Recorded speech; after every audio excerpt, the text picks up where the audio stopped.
Hey guys, Hachi campaign diary number 2. So second session. So they captured one of the enemy Intatu people, the river people. This character is extremely guarded. They don't give themselves to anybody else. They try to very much keep their tongue behind their teeth and very much keep their mouth shut about anything.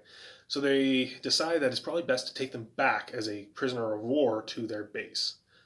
After a short time, they wake up the next morning, I should say, and it's time to get this bridge really underway. Yama decides, our rogue, decides to hop onto the bridge construction and really try to be like the extra helper there.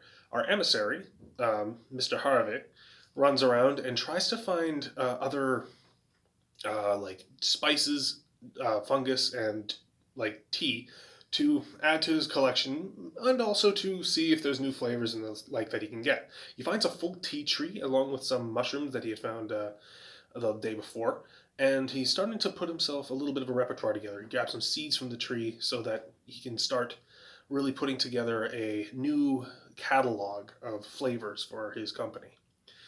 Our our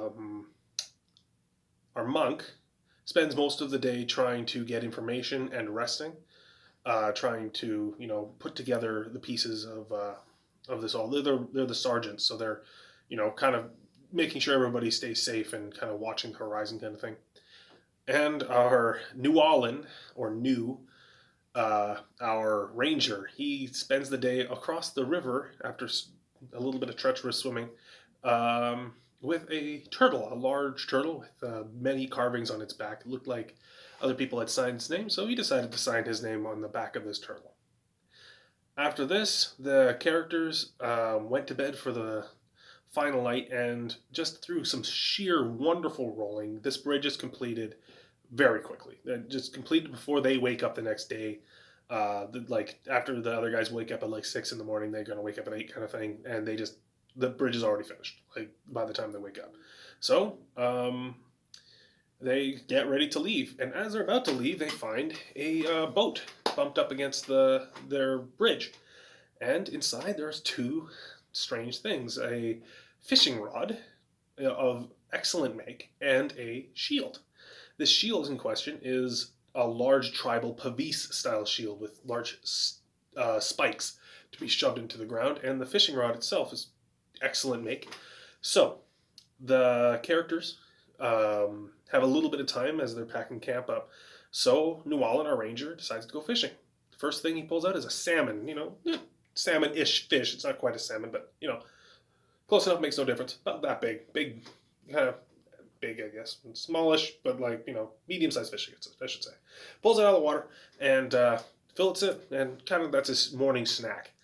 Then casts one more time because he has a bit of time, and just the line just goes tight, just bends the rod right over, and he starts sliding closer and closer to the water. So he digs his feet in. Being a crawl, he's got roots for feet, but it's still pulling him, and just the edge of the rocks on the river start giving way as he gets pulled by something huge in the water. So our handy emissary runs over and throws the shield that the emissary decided to take for himself in front of him, so he had something to put his feet against, and because of the spikes, it's able to kind of hold him a little bit in place. And the rod's just bending all the way over, and then the emissary runs onto the bridge to try to see what this thing is. Whatever it is, it's fighting like crazy. And then they see a fin pop out of the water, which is enough for our emissary to cast out and kind of spy where this creature is and make sure that the creature isn't as strong, I guess. So after that,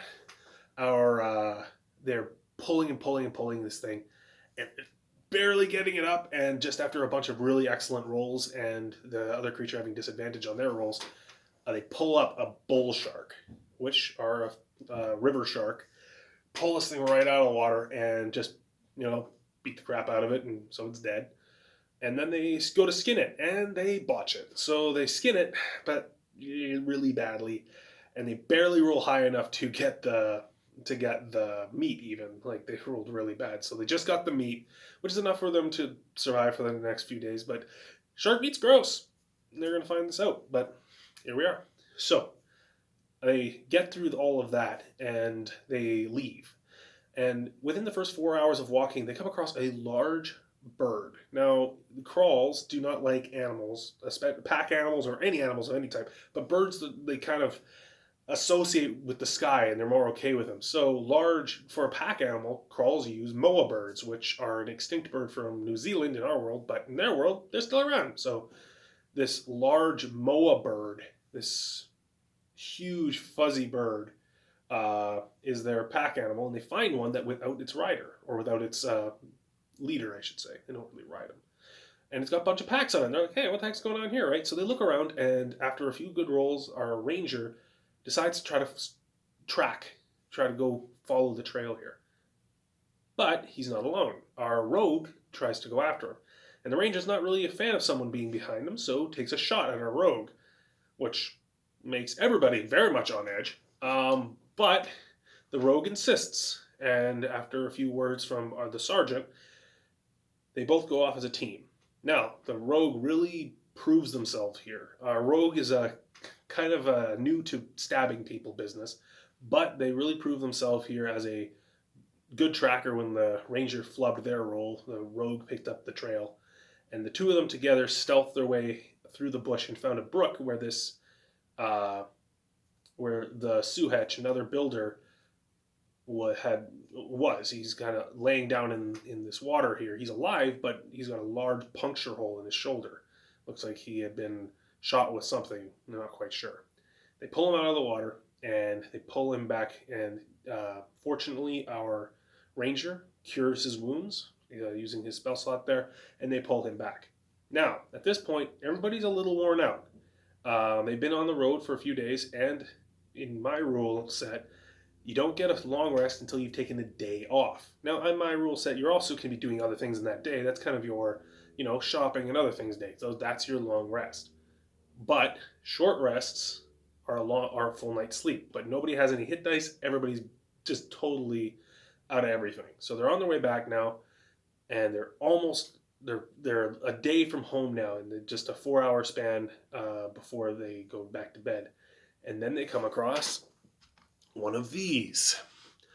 This is a Lord of the Rings model. I love it. It's pretty beautiful. The painter did a good job. This is not one of mine. And this is a troll. Now, in my world, trolls are just like in D&D. They're a giant king. But giants in my world like making weapons. So trolls make weapons. And this one's carrying a huge blade. Not really a sword, it's a blade. And they're like, oh crap, so we have to sneak around this guy. They smell its kills, it's eating crawls, just kind of like, like in the movies where they bite the head off and just eating it all nasty. So now things are getting real. Our ranger sneaks around the outside and takes a pot shot at this guy to draw him. And he's drawn into the forest. And then our emissary uses a bit of wizardry to make his brain think that he's on fire. So our crew, while this thing is kind of freaking out, drops his sword. Very important, because if he hadn't, it would have been really bad. Drops his sword, and all of our crew kind of sneak by. Right? So the whole crew's almost by. All of our extra NPC characters, our Moa Bird, our Moa Bird's rider, our captive, our extra two builders, they sneak by in the meantime, but our emissary had to use his action to do that, so he's kind of stuck at the entrance here. The entrance of this small kind of glade area where this thing was eating. And then things get really bad. So this big creature, not really knowing what to do, runs up to our emissary, just boom, takes a few smacks out of him and nearly downs him instantly. Fortunately, emissary rolled top of the round and disappears into his gourd. Just disappears. And the big thing's like, where'd he go kind of thing. And he's confused, so he runs over and offs our ranger. One hit, our ranger's down. Like, trolls have 3 attacks. They're really, really strong. So boom, boom, boom, ranger goes down. And now things are looking really bad. We've got one guy's disappeared. Nobody knows where he went because nobody saw a gourd this big drop from 80 or 50 feet away. And then our ranger falls down, and that's bad too. He's by himself.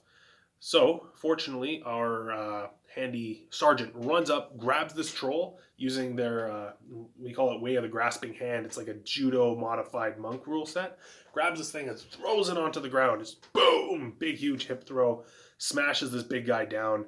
Or they described it actually as them grabbing the leg and just torquing the leg down so this thing fell over. And the big thing stands up and tries to grab them, but because they're really good at grappling, they're able to evade the grapple. So they're dancing with death at this point. Trolls are not to be messed with, and they don't have a lot of health, so this is bad. Everything's really bad. Right after that, sorry, I'm going to check my notes. After Ritsu throws the troll, we get a bit of just basic combat. It goes right into it. We got blasting, we got arrow firing from our rogue, and, just kind of trying to take this thing down and keep it away from our party member who's gone down. Fortunately, one of our little workers runs over and drops him a potion. Now, these workers carry potions because when you're on the job site, accidents happen all the time, and especially when you're smaller, if a tree lands on you, it's a bad time. So, then, terrible segue. They heal up our ranger a little bit, but again, he's not doing very well. He poison tips one of his arrows and takes a shot, and they're starting to do some good damage, but trolls heal. So they've done close to 80 damage against this thing, but it's still not dead. Now, trolls normally have around 90 health, 85 to 90 health. And this one's still good. He's still standing. He's fine. And they're frustrated, but it's because they haven't done any damage that was going to weaken it. So they keep trying and trying and trying, and this thing's beating them down really bad. Then our monk drops. Things are going really bad. Our emissary pops up, starts shooting beams at it, and this thing is teeing off on them. The group's going to die. So one of our little workers runs up, pops a little potion of black, really dark black with a tinge of red and green in it, pops that into the mouth of our monk.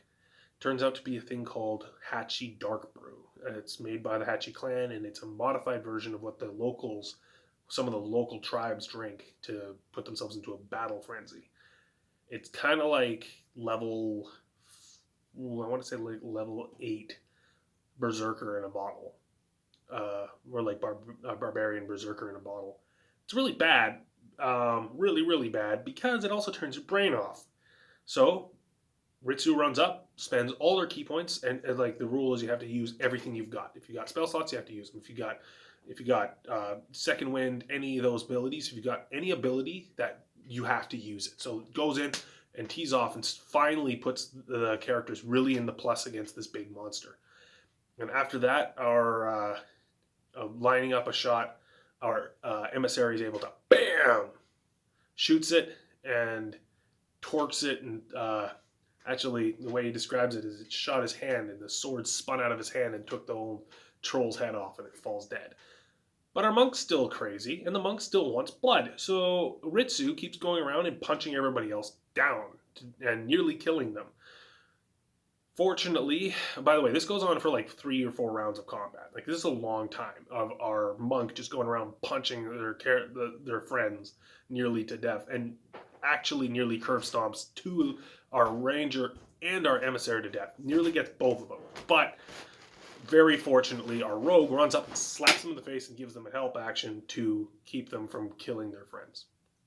So they use the help action to wake them up. They wake up from the stupor. All of our characters are down to 1 health. They're really weak right now. Everybody's hurting. And we're going to see how this goes. I'm sorry I described the entire combat here. I just don't feel like splitting the videos up for one big monster makes any sense. But yeah, we're going to see how this goes. If they survive the next day in the woods, they're back at base, which means they might get their long rest unless their boss sends them out on another mission. So yeah, we'll see how that goes. Anyway, thank you very much for joining me. I'm going to try to improve the production scene. But yeah, next time in Yule, have yourselves an excellent day.